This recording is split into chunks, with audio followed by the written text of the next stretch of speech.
السلام علیکم ورحمۃ اللہ وبرکاتہ۔ آج کے سبق میں ہم سورۃ الرحمن پڑھیں گے۔ آئیے اپنے سبق کا آغاز کرتے ہیں تعوذ اور تسمیہ کی تلاوت سے۔ اعوذ باللہ من الشیطان الرجیم، بسم اللہ الرحمن الرحیم۔ سورۃ الرحمن کے پچھلے دو پارٹ کے اندر ہم نے پڑھا، اللہ پاک نے ان مجرمین کا اور ان کے سزاؤں کے بارے میں ذکر کیا۔ ان آیات میں اللہ پاک نے مومنین اور ان کی صفات اور اس کے بدلے میں جو ان کو انعامات اور اکرامات سے نوازا جائے گا ان کا ذکر فرمایا ہے۔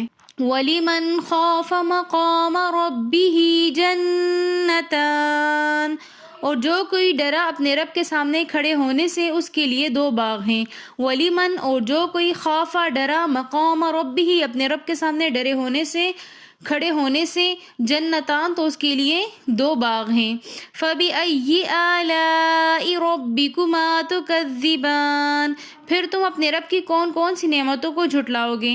ذَوَاتَا أَفْنَانٍ، جن میں بہت سی شاخیں ہوں گی۔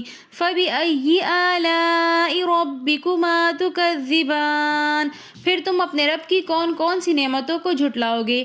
فِيهِمَا عَيْنَانِ تَجْرِيَانِ، اور اس میں دو چشمے ہیں بہتے ہوئے۔